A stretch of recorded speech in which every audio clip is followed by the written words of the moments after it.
Timeout teeing off this 2025 season with the sport of golf in its wrap session. BGF's Vice President Anthony Hinsey joins Charles Fisher in that conversation. I'm on it. I'm very disturbed. And a legendary softball administrator featured in the Sports from the North segment. That and more in this edition of Timeout. But first, this commercial break.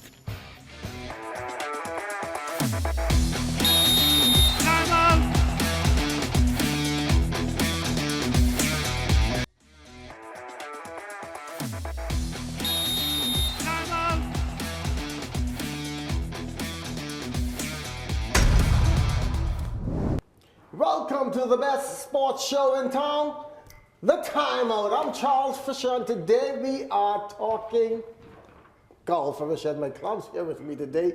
And we are with the Vice President of the Bahamas Golf Federation, Anthony Hinsey. Anthony, tell us about how you got involved in golf and with the association. Well, thank you for that invite. Yes, I started golf at a very late age. I was introduced to the game of golf in my mid-30s. But when I started the game, I was given a very good piece of advice. I was told to go and seek professional lessons before you develop bad habits. I did that, and it paid off. After playing for about 2 years, I then signed up to play in the World Am in South Carolina, Myrtle Beach. It's the largest golf event in the world. It draws some 4,000 to 5,000 golfers to that event. One course? No, it's spread over about 15 golf courses. Okay. But they have you flighted, so you play with a group in the handicap that you assign. So if you carry a handicap that is 5 to 0, you play with a group of golfers that are in that bracket. But the average golfer carries about a 16 to 18 handicap, and that's where I was. So I was assigned to a large field of golfers, and then we struggled. It took us 6-7 hours to play one round of golf. And it frustrated me. And I asked, what do I need to do to change to that? I was told to perfect the game, lower that handicap, and then you'll be playing with better golfers, and the game will move about smoother.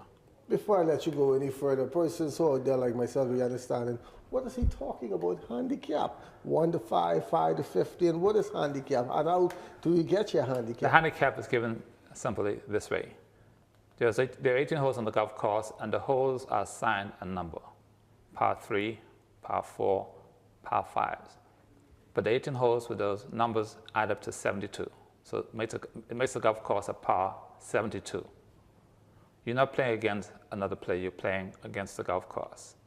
So let's take a par 3. It means that when you hit the ball, you should be able to tap the ball in that hole with 3 attempts. Okay, if you get the ball in the hole in less than 3, you beat the course by that much. If you get the ball in that hole 4 or 5 times, it means that the golf course beats you by that many shots.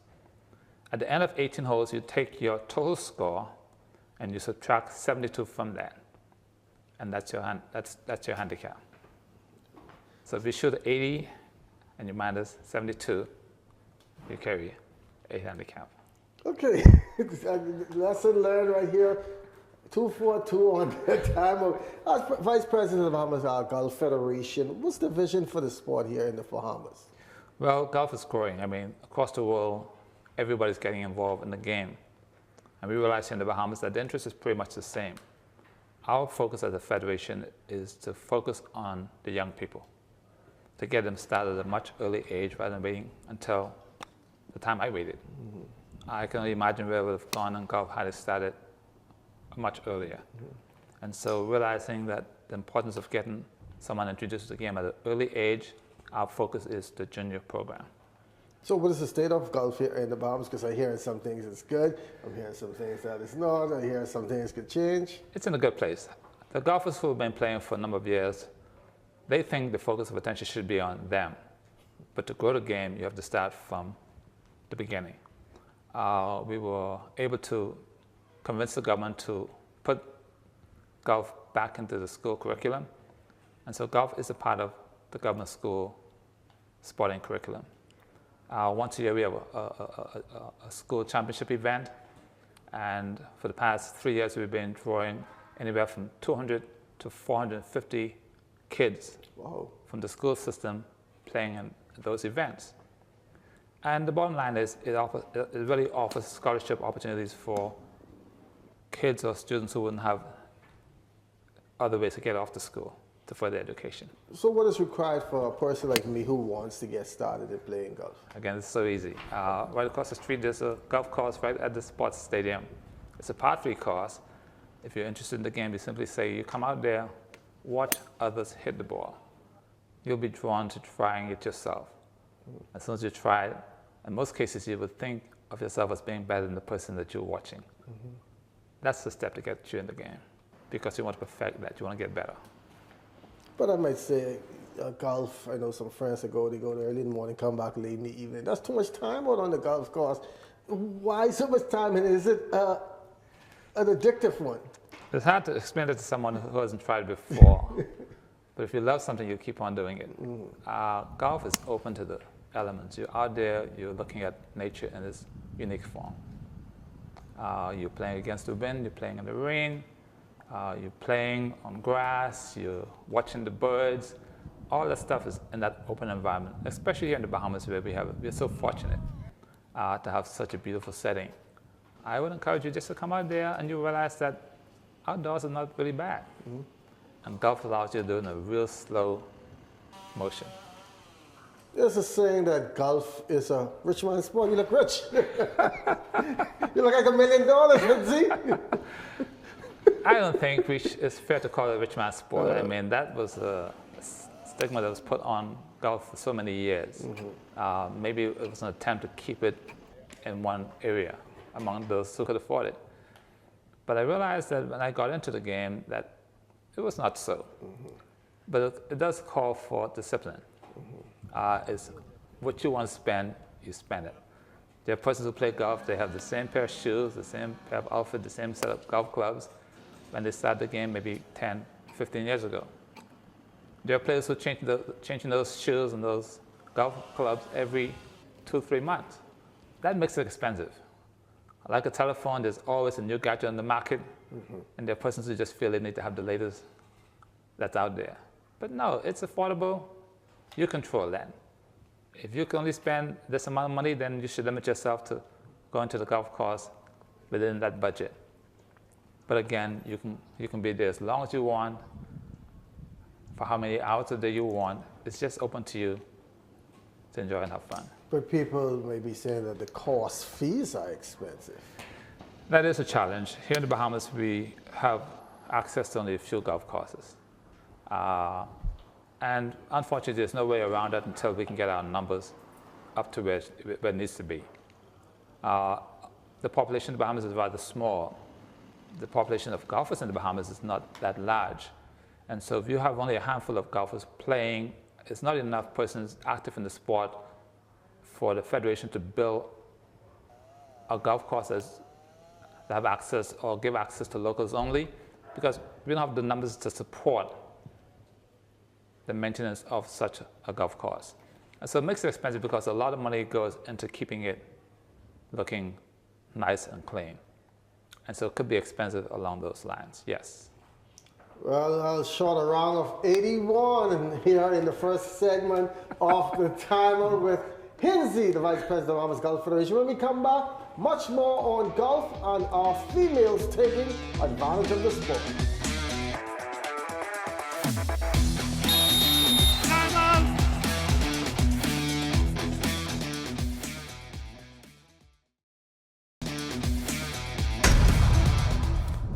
Back here on the Timeout with Anthony Hinsey. He is the Vice President of the Bahamas Golf Federation. And it seems like more females are getting involved in the sport nowadays. Yes, indeed. And that is something that we are encouraged to do when we mix with other federations around the Caribbean. As a matter of fact, throughout America and across the pond, federations are encouraging women to get involved in golf.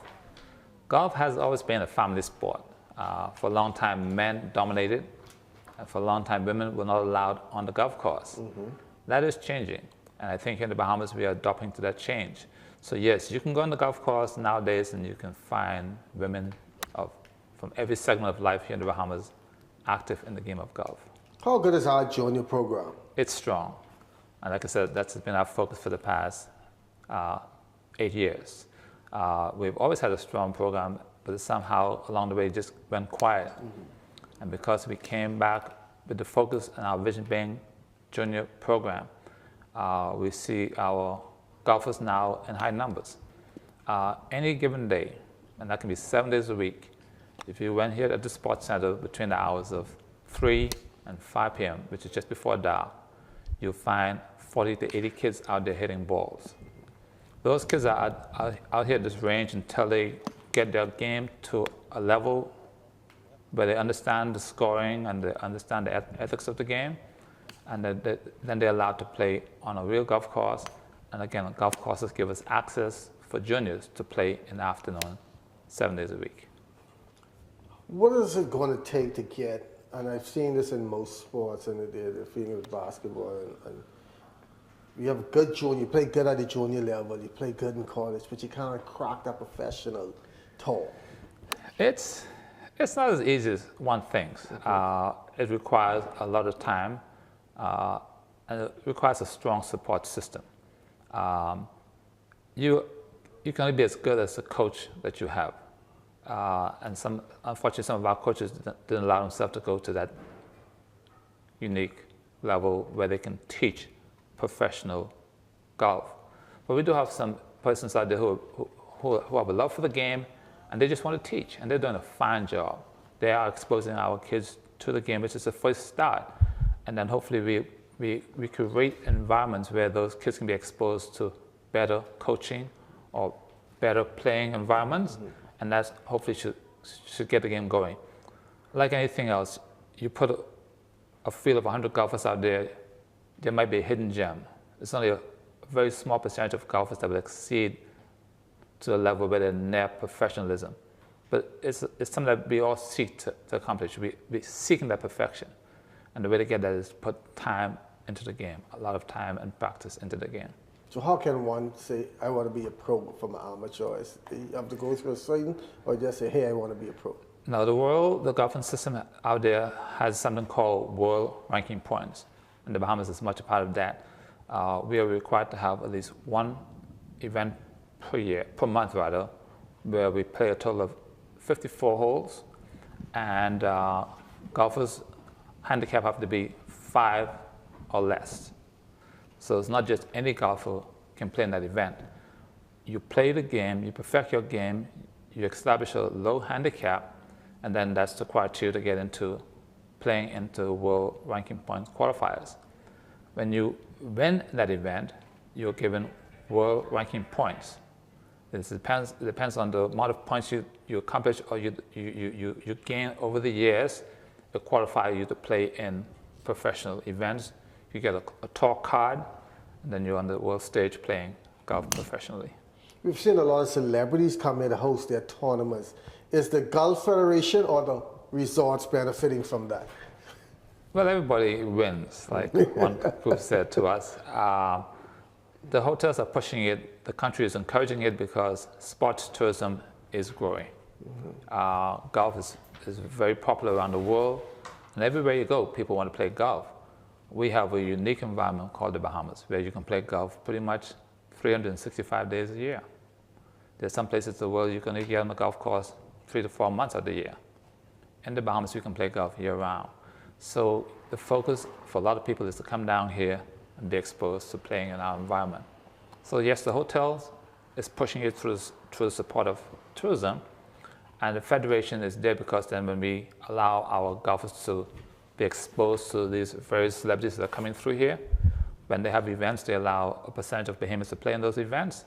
It gives us that exposure and connects us to better players, and then that opportunity goes to the next level. You get invited to play other places. You said something just now too. Everybody wins. Thanks to Mr. Flowers, the golf golf course. So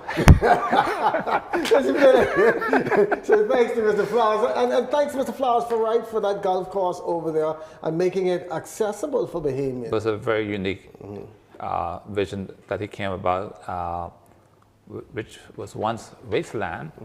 It was a golf course, and then it just closed down.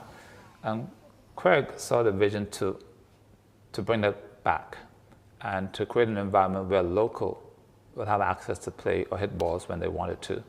Because like we said earlier in this talk, access to golf courses is not easy, because if there's a tournament going on or a celebrity event going on, that takes priority. And because golf is promoted so much in the country, there are events going on at these golf courses pretty much year round. So yes, we have a golf course called the Golf Range where we do have access. And when you go there any day of the week, you see them all out there. You see the young kids from neighborhoods that you don't think would be interested in golf. And then you see those kids who are in the school system playing golf. And then what's unique to me, golfers that are aging now, they're not active like they used to be 15, 20 years ago.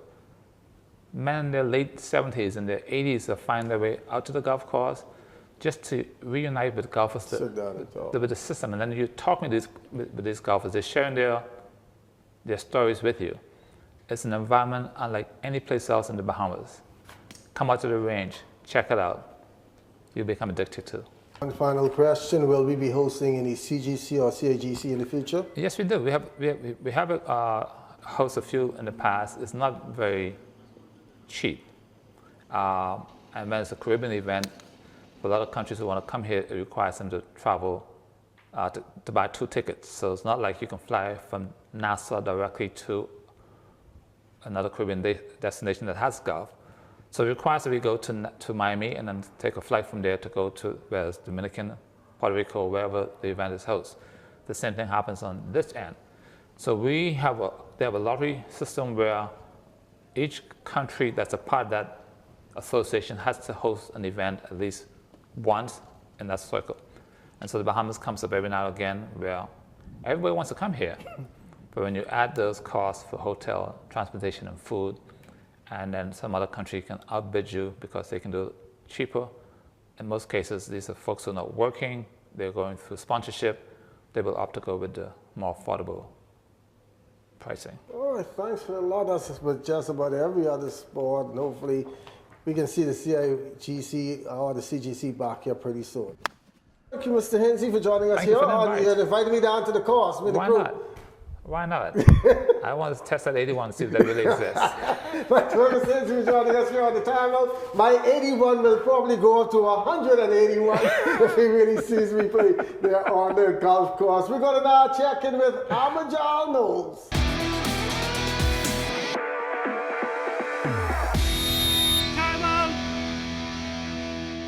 The golf course over at the one and only Ocean Club was busy this past week as it played host to over 140 golfers for the 2024 Bahamas Golf Classic, a Corn Ferry Tour event. The same group of men hoping to get their hands on $100,000 of that $1 million purse. And one step closer to the PGA Tour, among them the wild card of the tournament, Bayman Cameron Riley, hoping to make a big leap in his professional career. First day would be tough for Riley, as in his own words, it was a rough day for a short game. After falling short of completing the first round on Sunday because of darkness, Riley would play on Monday. The final 4 holes and finished with a 4 over par 74, came right back and played a second round with an even par 70 to post a 2-day score of 144 for a 7-way tie for 134 of the field of 145. I struck the ball well. I did everything I was supposed to do, played solid golf, but the putts just weren't dropping today. But that happens, that's golf, and I'm proud of the way I played today. I hung in there. As far as the competition, Riley said the field was as tough as they come. Funny, I was actually talking to my caddy Alex about this. This competition is unlike anything in the world. It's the second highest place you can play in professional golf. I think I'm matching up pretty well to him. I'm handling myself, the way I'm supposed to. But one thing we were talking about is you got to think, these guys, every single one from 1 to 144, were the best in the world amateurly. And he also spoke about the importance of representation. It's cool that I can represent the Bahamas here because, we have a great golf program too, and I'm living proof of that. And we need to show the world that, and I think I'm doing a pretty good job of that. Could do better, but I'm just trying to make sure everybody knows the Bahamas and put them on notice. As for the winner of the tournament, that would be Hank Laboda, who earned his first Corn Ferry Tour win, outlasting S.H. Kim, carding a 4-round total of 18 under 262, including a final round 4 under 66. For Timeout, I'm Amajal Knowles. Good job there, Amajal. We'll be right back here on the Timeout.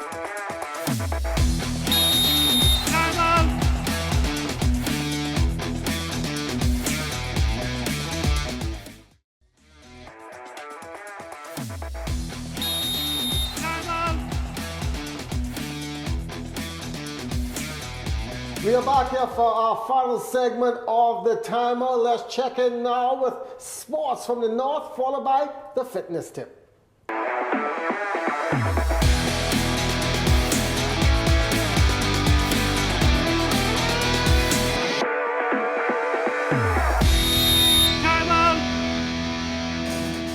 Mr. Grant has served the softball community for over 20 years. The Honorable Nico Grant was inducted into the 2024 Bahamas Sports Hall of Fame for his contribution in softball over the years during National Sports Month in the month of November. I was very, very pleased when I visited Nassau last week to meet so many of the male softball players that they were honoring, because I would have traveled and with Barbara. Barbara loves softball, and so we would have traveled with every lady softball team from 1973, starting in Bermuda, and we were there in Santa Clara in 1981, and then we had the historic, if you will, visit to Taipei in 1982. The West End Grand Bahama native served as an executive for the Grand Bahama Baseball Association from 1975 to 1994.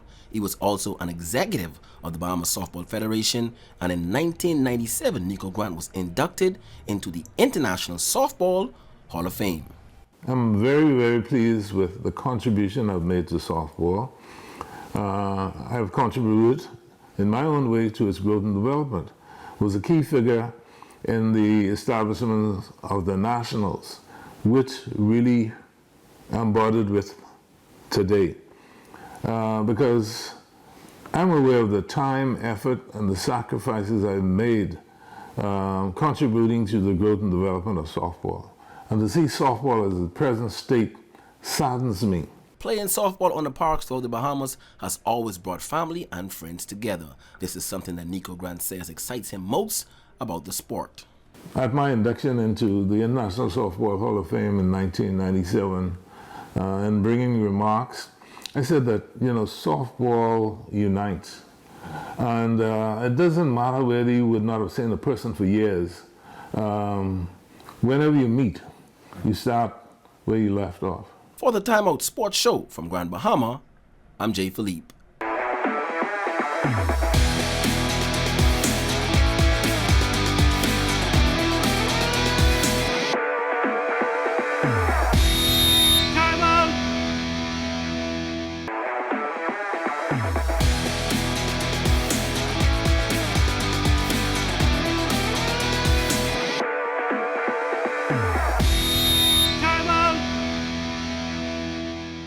Welcome to your Timeout Fitness Tip. I'm Eugene Stewart. I'm a professional volleyball player from here in the Bahamas, and I'm here to show you the proper way to do a squat.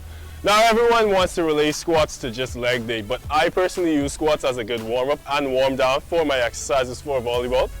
So let's get started. Now, the first thing you want to do is maintain your core positioning and also your back strength for the squat. I'll show you from the side to give you a better demonstration. It's all about the heels and the base of your feet. As you can notice, my toes are already up in the position I want them to go. Once I'm ready to squat, I tighten my core, I strengthen my back, and I kind of sit into it and I go straight down. Once I go straight down, I'm back up. Maintaining the position of my feet, I go back down and I come back up. Now, another thing to notice is that my toes don't go over my knees don't go over my toes, and that's another important part of it. So I'm going to show you one more time. Feet shoulder width apart, core is tight, back is tight. I go down and I come back up. Now you can use this with barbells, dumbbells, kettlebells, whichever form of weight you want to use for the squats, but it's also important that you maintain that position the entire way. Now you can go ahead and use that for whichever exercise you want to do, leg day, volleyball, basketball, however you feel to use it. I'm Eugene Stewart, and that's your Timeout Fitness Tip.